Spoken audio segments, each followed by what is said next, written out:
Hi everyone, this is Rinsi from Grow Malayalam channel. ഇന്നിപ്പോൾ നമ്മുടെ രാജ്യത്തിൽ മെഡിക്കൽ എക്സ്പെൻസ് ഒക്കെ വളരെ പെട്ടെന്നാണ് കൂടുന്നത്. 14% റേറ്റിലാണ് കൂടിക്കൊണ്ടിരിക്കുന്നത്.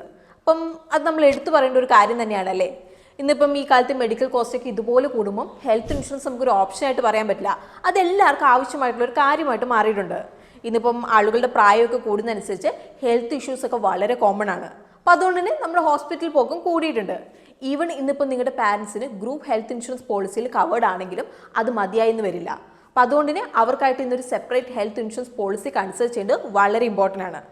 പക്ഷേ ഇന്നിപ്പം നമ്മൾ ഇന്ത്യയിലെ മൊത്തം സീനിയർ സിറ്റിസൺ പോപ്പുലേഷൻ നമ്മൾ എടുത്തു നോക്കുകയാണെങ്കിൽ ഓൾമോസ്റ്റ് 98% ആളുകൾക്കും ഒരു ഹെൽത്ത് ഇൻഷുറൻസ് ഇല്ല എന്നുള്ളത് നമ്മൾ പേടിപ്പിക്കുന്ന ഒരു സത്യമായിട്ട് ഇവിടെ നിൽക്കുന്നുണ്ട്.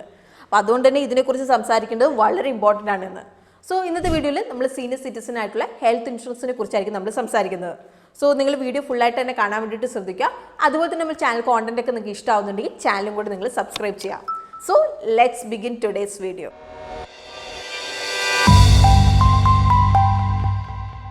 ആദ്യം നമ്മളിവിടെ മനസ്സിലാക്കേണ്ട ഒരു കാര്യം, എന്തുകൊണ്ടാണ് സീനിയർ സിറ്റിസൺ ഒരു ഹെൽത്ത് ഇൻഷുറൻസ് ഇമ്പോർട്ടൻ്റ് എന്ന് പറയുന്നത്. അപ്പോൾ ഞാൻ മുമ്പ് പറഞ്ഞ പോലെ നമ്മുടെ പ്രായമൊക്കെ കൂടുമ്പോൾ ഹെൽത്ത് ഇഷ്യൂസ് ഒക്കെ വരും. അപ്പോൾ അതൊക്കെ കോമൺ ആണ്. അപ്പം നമ്മുടെ മെഡിക്കൽ കോസ്റ്റ് ഒക്കെ കൂടും ഈ ഒരു സമയങ്ങളിൽ. സോ നമുക്ക് ഹെൽത്ത് ഇൻഷുറൻസ് ഇപ്പോൾ കയ്യിലുണ്ടെങ്കിൽ നമ്മുടെ ഹെൽത്ത് എക്സ്പെൻസ് ഒക്കെ നമുക്ക് കൈകാര്യം ചെയ്യാൻ വേണ്ടി സാധിക്കും. അങ്ങനെയാണെങ്കിൽ നമ്മുടെ മൊത്തം സമ്പാദ്യം നമുക്ക് അങ്ങ് ഹോസ്പിറ്റലിൽ കൊണ്ടുപോയി കൊടുക്കേണ്ട ഒരു അവസ്ഥ വരില്ല. ഇനി രണ്ടാമത്തെ കാര്യം, കൂടുതൽ സീനിയർ സിറ്റിസൺ ഒന്നും അധികം ഏൺ ചെയ്യുന്നുണ്ടാവില്ല ഈ ഒരു സമയത്ത്. അപ്പോൾ അവർക്ക് ചെറിയൊരു പെൻഷൻ ഉണ്ടാവും, അല്ലെങ്കിൽ ചെറിയ സേവിങ്സ് ഒക്കെ ആയിരിക്കും ഉണ്ടാവുന്നത്. സോ ഇത് വെച്ച് വലിയ മെഡിക്കൽ ചിലവുകളൊന്നും താങ്ങാൻ വേണ്ടിയിട്ട് അവർക്ക് സാധിക്കില്ല. സോ ഇവിടെ നമുക്കിപ്പോൾ ഒരു ഹെൽത്ത് ഇൻഷുറൻസ് ഉണ്ടെങ്കിൽ വലിയ ചിലവുകളെ ഓർത്ത് പേടിക്കാതെ നമുക്ക് ട്രീറ്റ്മെൻറ്റ് നേടിയെടുക്കാൻ വേണ്ടിയിട്ട് സാധിക്കും എന്നുള്ളൊരു കാര്യം നമുക്ക് ഉറപ്പാക്കാൻ വേണ്ടിയിട്ട് സാധിക്കും. അപ്പം ആളുകൾ പ്രായമാകുമ്പോൾ അവർക്ക് പലതരത്തിലുള്ള മെഡിക്കൽ കെയർ വേണം. അതായത് ഇപ്പോൾ റെഗുലർ മെഡിക്കൽ ചെക്കപ്പുകൾ, പിന്നെ സ്പെഷ്യൽ ഹെൽത്ത് കെയർ ട്രീറ്റ്മെൻറ്റ് ഒക്കെ. അപ്പോൾ സീനിയർ സിറ്റിസണായിട്ട് നല്ലൊരു ഹെൽത്ത് കെയർ പ്ലാൻ ഉണ്ടെങ്കിൽ എല്ലാം അതിൽ തന്നെ കവറായി കിട്ടുന്നതാവും. ഇനി അടുത്ത കാര്യം, ഇപ്പോൾ ഒരു സീനിയർ സിറ്റിസൺ ഹെൽത്ത് ഇൻഷുറൻസ് ഉണ്ടെങ്കിൽ പ്രായമായ ആളുകൾക്ക് അതുപോലെ തന്നെ അവരുടെ ഫാമിലിക്ക് വലിയ ടെൻഷനൊന്നും ഉണ്ടാവില്ല. അതായത് ഇപ്പം പെട്ടെന്ന് അവർക്കൊന്ന് ഹോസ്പിറ്റലിൽ പോകേണ്ട വന്നിട്ടുണ്ടെങ്കിൽ അവർക്കറിയാം എല്ലാ ചിലവൊന്നും അവരെടുക്കേണ്ടി വരില്ല എന്നുള്ളൊരു കാര്യം. അപ്പോൾ ഇത് വലിയൊരു ആശ്വാസം തന്നെയാണ് അവർക്കും അവരുടെ ഫാമിലിക്കും ഒക്കെ. ഇനി അടുത്തത്, സീനിയർ സിറ്റിസന് റെഗുലറായിട്ട് മെഡിക്കൽ സ്ക്രീനിങ് ആവശ്യം വരും. സോ സീനിയർ സിറ്റിസൺ ആയിട്ടുള്ള ഹെൽത്ത് ഇൻഷുറൻസിൽ free annual health checkup benefits ഉണ്ടാവും ഇതിൽ.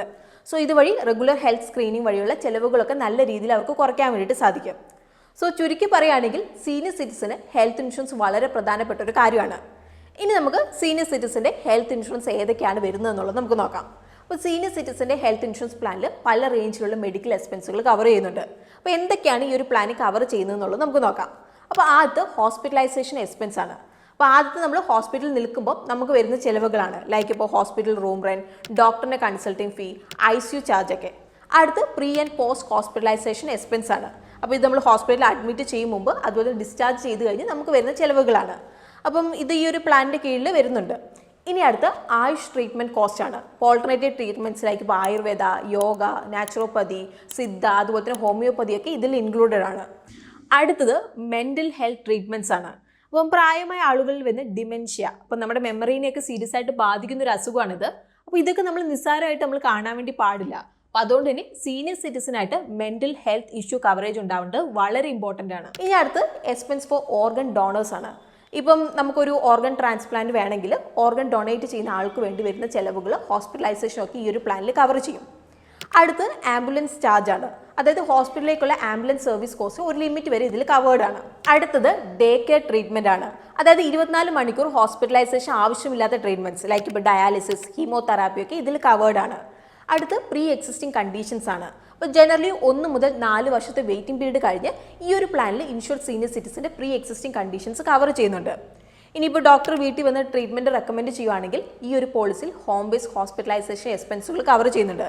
അപ്പോൾ നിങ്ങളിവിടെ ഒരു കാര്യം നിങ്ങൾ നോട്ട് ചെയ്യണം, നോർമലി ഈ ഒരു എക്സ്പെൻസ് ഒക്കെ കവേർഡ് ആണ്, പക്ഷേ പോളിസി കവറേജ് അനുസരിച്ചിട്ട് ആയിരിക്കും കാര്യങ്ങളൊക്കെ വരുന്നത്. ഇനി നമുക്ക് എന്തൊക്കെയാണ് കവേർഡ് അല്ലാത്തത് എന്നുള്ളത് നമുക്ക് നോക്കാം. അപ്പോൾ പല മെഡിക്കൽ എക്സ്പെൻസുകളും സീനിയർ സിറ്റിസൺ ഹെൽത്ത് ഇൻഷുറൻസ് പ്ലാനിൽ കവർ ചെയ്യുന്നുണ്ട്, പക്ഷേ കുറച്ച് എക്സ്ക്ലൂഷൻസ് കൂടിയുണ്ട്.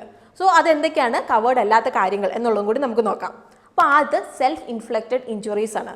അത് നിങ്ങളിപ്പോൾ ഒരു സൂയിസൈഡ് അറ്റംപ്റ്റ് ഒക്കെ നോക്കിയിട്ട് നിങ്ങൾക്ക് ഇപ്പോൾ എന്തെങ്കിലും പരിക്ക് പറ്റുവാണ്, അല്ലെങ്കിൽ നിങ്ങൾ സ്വയം എന്തെങ്കിലും ഇഞ്ചുറി നിങ്ങൾക്ക് വരുത്തുവാണെങ്കിൽ അതൊന്നും ഇവിടെ കവേർഡ് അല്ല. രണ്ടാമത്തെ എയ്ഡ്സ് ട്രീറ്റ്മെൻറ്റ് ആണ്. അപ്പോൾ എയ്ഡ്സ് ട്രീറ്റ്മെൻറ്റിനുള്ള കോസ്റ്റ് ഇവിടെ എക്സ്ക്ലൂഡഡ് ആണ്. അടുത്തത് നിങ്ങൾ പോളിസി പർച്ചേസ് ചെയ്യും മുമ്പ് 30 ദിവസത്തിനുള്ളിൽ നിങ്ങൾ എന്തെങ്കിലും ഹെൽത്ത് കണ്ടീഷൻ ഡയഗ്നോസ് ചെയ്തിട്ടുണ്ടെങ്കിൽ അതിവിടെ കവേർഡ് അല്ല. അപ്പോൾ ആക്സിഡൻ്റൽ ഇഞ്ചുറീസ് കവേർഡ് ആയിരിക്കും. ഇനിയിപ്പോൾ ഇന്ത്യയുടെ പുറത്തുനിന്ന് നിങ്ങളിപ്പോൾ എന്തെങ്കിലും ട്രീറ്റ്മെൻറ്റ് എടുക്കുകയാണെങ്കിൽ അതിവിടെ എക്സ്ക്ലൂഡഡ് ആണ്.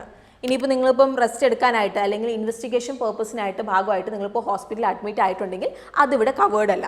ഇനിയിപ്പം കോസ്മെറ്റിക് സർജറി, പ്ലാസ്റ്റിക് സർജറി അല്ലെങ്കിൽ ജെൻഡർ ചേഞ്ച് സർജറി ഒക്കെ എക്സ്ക്ലൂഡഡ് ആണ് ഇവിടെ. അപ്പോൾ ഇൻഫെർട്ടിലിറ്റി അതുപോലത്തെ സ്റ്റെറിലിറ്റി ട്രീറ്റ്മെൻറ്റ്സ് ഇവിടെ കവേർഡ് അല്ല. ഇനി സയൻറ്റിഫിക്കലി തെളിയിക്കാത്ത ട്രീറ്റ്മെൻറ്റ്സ് റിലേറ്റഡ് ആയിട്ടുള്ള ക്ലെയിമുകളൊക്കെ എക്സ്ക്ലൂഡഡ് ആണ് ഇവിടെ. ഇനിയിപ്പം ഡ്രഗ് അബ്യൂസ് അതുമായി ബന്ധപ്പെട്ട ട്രീറ്റ്മെൻ്റ് ഒക്കെ ഇവിടെ കവേർഡ് അല്ല. ഇനിയിപ്പോൾ നിങ്ങൾ ആലോചിക്കുന്നത് നിങ്ങൾക്ക് ഒരു ഹെൽത്ത് ഇൻഷുറൻസ് ഉണ്ടെങ്കിൽ നിങ്ങൾക്ക് എങ്ങനെ ഇതൊന്ന് ക്ലെയിം എങ്ങനെ ഫയൽ ചെയ്യാമെന്നായിരിക്കും നിങ്ങൾ ഓർക്കുന്നത്. അപ്പോൾ അത് നമുക്ക് നോക്കാം. അപ്പോൾ സീനിയർ സിറ്റിസൺ ഹെൽത്ത് ഇൻഷുറൻസിൽ നോർമലി ക്ലെയിം സെറ്റിൽമെൻറ്റ് ചെയ്യുന്ന സ്റ്റെപ്സ് ഞാൻ പറയാനേ. അപ്പോൾ ആദ്യം നിങ്ങൾ നിങ്ങളുടെ ഇൻഷുറർ പ്രൊവൈഡറിൻ്റെ അടുത്ത് നിങ്ങളുടെ ഹോസ്പിറ്റലൈസേഷൻ അല്ലെങ്കിൽ മെഡിക്കൽ ട്രീറ്റ്മെൻറ്റിനെ കുറിച്ച് നിങ്ങൾ അറിയിക്കുക. എന്നിട്ട് ആവശ്യമായിട്ടുള്ള ഡോക്യുമെൻറ്റ്സ് എല്ലാം സബ്മിറ്റ് ചെയ്യുക. ലൈക്ക് ഇപ്പം ക്ലെയിം ഫോമുകൾ, മെഡിക്കൽ റിപ്പോർട്ടുകൾ, ബില്ലുകളൊക്കെ. അപ്പോൾ ഇൻഷുറർ ഇത് പോളിസി കംപ്ലയിൻസ് ആയിട്ട് റിവ്യൂ ചെയ്യും. അപ്പോൾ അപ്രൂവലിന് ശേഷം 2 സെറ്റിൽമെൻറ്റ് ഓപ്ഷൻസ് ഉണ്ട്. ആദ്യത്തെ ക്യാഷ്ലെസ് ആണ്, അതായത് ഇൻഷുറർ ഡയറക്റ്റ്ലി ഹോസ്പിറ്റൽ ബിൽസ് പേ ചെയ്യും. രണ്ടാമത്തെ റീഇംബേഴ്സ്മെൻ്റ് ആണ്, അതായത് ആദ്യം നിങ്ങൾ ചിലവെടുക്കും എന്നിട്ട് പിന്നെ നിങ്ങൾക്ക് റീഇംബേഴ്സ്മെൻറ്റ് ലഭിക്കുകയാണ് ചെയ്യുന്നത്. അതായത് ഒന്നെങ്കിൽ ഇൻഷുറർ ഡയറക്റ്റ്ലി ഹോസ്പിറ്റലിലേക്ക് ബില്ല് പേ ചെയ്യും, അല്ലെങ്കിൽ അപ്രൂവ് ആയി കഴിഞ്ഞിട്ട് എമൗണ്ട് നമുക്ക് റീഇംബേഴ്സ്മെൻ്റ് ആയിട്ട് ലഭിക്കും. സോ ഇതാണ് ക്ലെയിം ചെയ്യാനുള്ള ജനറൽ മെത്തേഡ്. ഇനി നമുക്ക് എങ്ങനെ സീനിയർ സിറ്റിസന് ശരിയായിട്ടുള്ള ഹെൽത്ത് ഇൻഷുറൻസ് എടുക്കാം എന്നുള്ളത് നമുക്ക് നോക്കാം. അപ്പോൾ എന്തൊക്കെയാണ് നമ്മൾ കൺസിഡർ ചെയ്യേണ്ടതെന്നുള്ളത് ആയിരിക്കും നമ്മൾ ഇനി നോക്കുന്നത്. അപ്പോൾ നമ്മൾ സീനിയർ സിറ്റിസന് ഹെൽത്ത് ഇൻഷുറൻസ് നോക്കുമ്പോൾ നമ്മൾ മനസ്സിലാക്കേണ്ട കുറച്ച് കാര്യങ്ങളുണ്ട്. അപ്പോൾ ആദ്യത്തെ സപ്ലിമെൻറ്റ്സ് ഉള്ള പ്ലാനുകൾ ഒഴിവാക്കുക. ഇപ്പോൾ ഹെൽത്ത് ഇൻഷുറൻസിൽ സപ്ലിമെൻറ്റ്സ് എന്ന് പറഞ്ഞാൽ ഒരു സ്പെസിഫിക് എക്സ്പെൻസിൽ നമ്മൾ ക്ലെയിം ചെയ്യുന്ന മാക്സിമം ലിമിറ്റാണ്. ലൈക്ക് ഇപ്പോൾ ഹോസ്പിറ്റൽ റൂം റെൻറ്റ് പോലത്തെ എക്സ്പെൻസുകളൊക്കെ. അപ്പോൾ നിങ്ങളിപ്പോൾ സപ്ലിമെൻറ്റ്സ് ഇല്ലാതെ പ്ലാൻ എടുക്കുന്നതാണ് ബെറ്റർ. അപ്പോൾ സപ്ലിമെൻറ്റ്സ് ഉള്ളതാണെങ്കിൽ നമ്മുടെ പോക്കറ്റിൽ നിന്ന് വീണ്ടും ക്യാഷ് പോകാനുള്ള സാധ്യതയുണ്ട്. അപ്പോൾ ലിമിറ്റ് ഒന്നും ഇല്ലെങ്കിൽ എക്സ്ട്രാ കോസ്റ്റിനെ കുറിച്ച് ഓർത്ത് നമ്മൾ ടെൻഷൻ ആവേണ്ട ആവശ്യമില്ല. ഇനി അടുത്ത് പല സീനിയർ സിറ്റിസനും പ്രീ എക്സിസ്റ്റിംഗ് ഹെൽത്ത് കണ്ടീഷൻസ് ഉണ്ടാവും. അപ്പോൾ ഇങ്ങനെയുള്ള കണ്ടീഷൻസ് ഒക്കെ ചെറിയ വെയിറ്റിംഗ് പീരീഡിലുള്ള പോളിസി ആവും ബെറ്റർ. അങ്ങനെയെങ്കിൽ നമുക്ക് നിലവിലുള്ള ഹെൽത്ത് കണ്ടീഷന് പെട്ടെന്നൊരു കവറേജ് ലഭിക്കും. അടുത്തത് ഒരുപാട് ഹോസ്പിറ്റൽ നെറ്റ്വർക്കുള്ള പ്ലാൻ എടുക്കുക. അങ്ങനെയെങ്കിൽ നമുക്ക് ഒരുപാട് ട്രീറ്റ്മെൻറ്റ് ഓപ്ഷൻസ് ഉണ്ടാവും. അതുപോലെ തന്നെ നമുക്ക് ഈസി ആയിട്ട് അതൊക്കെ ലഭിക്കുകയും ചെയ്യും. സോ ഒരു സ്പെഷ്യലൈസ്ഡ് മെഡിക്കൽ കണ്ടീഷൻ ആവശ്യമുള്ള സീനിയർ സിറ്റിസന് ഇത് പ്രധാനപ്പെട്ടതാണ്. അതുപോലെ തന്നെ നിങ്ങളുടെ അടുത്ത് തന്നെ ഹോസ്പിറ്റൽ നെറ്റ്വർക്ക് ഉണ്ടെങ്കിൽ അത് നിങ്ങൾക്ക് സൗകര്യമായിരിക്കും. ഇനിയിപ്പോൾ സീരിയസ് ആയിട്ടുള്ള ഹെൽത്ത് ഇഷ്യൂസ് ഉള്ള ഒരു സീനിയർ സിറ്റിസൺ ആണെങ്കിൽ വലിയ റേഞ്ചുള്ളൊരു പ്ലാൻ എടുക്കുന്നതാവും നല്ലത്. അങ്ങനെയെങ്കിൽ നമുക്കൊരു എക്സ്പെൻസീവ് ആയിട്ട് ട്രീറ്റ്മെൻറ്റ് വരുമ്പോൾ നമുക്കൊരു ഫൈനാൻഷ്യൽ പ്രൊട്ടക്ഷനൊക്കെ ലഭിക്കും. ഇനിയിപ്പോൾ ഒരു ഹെൽത്ത് ഇൻഷുറൻസ് പോളിസി അപ്രൂവ് ആകുമ്പോൾ സീനിയർ സിറ്റിസൺ പല മെഡിക്കൽ ടെസ്റ്റുകളിലൂടെയൊക്കെ പോകും. സോ ഈ ഒരു ടെസ്റ്റുകൾ വഴി ആ ഒരു വ്യക്തിയുടെ ഹെൽത്ത് സ്റ്റാറ്റസ് എന്താണെന്നുള്ളത് നമുക്ക് മനസ്സിലാക്കാൻ വേണ്ടി സാധിക്കും. അതുപോലെ തന്നെ ഇൻഷുറർക്കുള്ള റിസ്ക് മനസ്സിലാക്കാൻ വേണ്ടി സാധിക്കും. ഇപ്പോൾ ഒരു എക്സാമ്പിൾ പറയുകയാണെങ്കിൽ പ്രീ എക്സിസ്റ്റിംഗ് കണ്ടീഷൻ ലൈക്ക് ഇപ്പം ഡയബറ്റിക്സ് അതല്ലെങ്കിൽ ഹൈപ്പർ ടെൻഷൻ ഒക്കെ ഹയർ റിസ്ക് ആയിട്ടാണ് കണക്കാക്കുന്നത്. അപ്പോൾ അതുകൊണ്ട് പ്രീമിയം കൂടാം. ഇനിയിപ്പോൾ മെഡിക്കൽ ടെസ്റ്റുകൾ ഒന്നുമില്ലാതെ ഇപ്പോൾ ഒരു ഇൻഷുറൻസ് ഓഫർ ചെയ്യുമ്പോൾ മിക്കപ്പോഴും വലിയ പ്രീമിയത്തിൽ ഹയർ കവറേജ് ആവും നൽകുന്നത്. പക്ഷേ കോസ്റ്റും കവറേജും തമ്മിൽ നല്ലൊരു ബാലൻസ് ഉള്ള പ്ലാൻ എടുക്കുന്നതാണ് നല്ലത്. അപ്പോൾ അത്യാവശ്യം നല്ല കവറേജിലും വലിയ ഫൈനാൻഷ്യൽ ബേർഡൻ ഇല്ലാത്തതാണ് സീനിയർ സിറ്റിസന് വേണ്ടത്. സോ ഇതായിരുന്നു ഇന്ന് നമ്മുടെ വീഡിയോ. സോ ഈ ഒരു പോളിസി എടുക്കാൻ വേണ്ടിയിട്ട് നിങ്ങൾ ലേറ്റ് ആക്കാൻ വേണ്ടിയിട്ട് നിൽക്കണ്ട. ഇപ്പം നിങ്ങൾക്ക് പ്രായമായിട്ടുള്ള പാരൻസ് ഉണ്ടെങ്കിൽ അല്ലെങ്കിൽ നിങ്ങളിപ്പോൾ ഒരു സീനിയർ സിറ്റിസൺ ആണെങ്കിൽ നല്ലൊരു ഹെൽത്ത് ഇൻഷുറൻസ് പോളിസി നിങ്ങളുടെ പ്രയോറിറ്റി ലിസ്റ്റിൽ ഉണ്ടാവണം.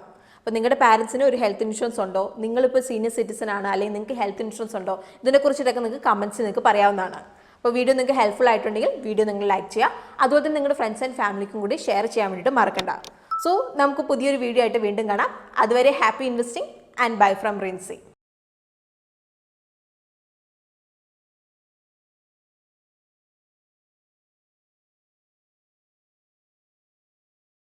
Investment in securities market are subject to market risks. Read all the related documents carefully before investing. Please read the risk disclosure documents carefully before investing in equity shares, derivatives, mutual fund, and or other instruments traded on the stock exchanges.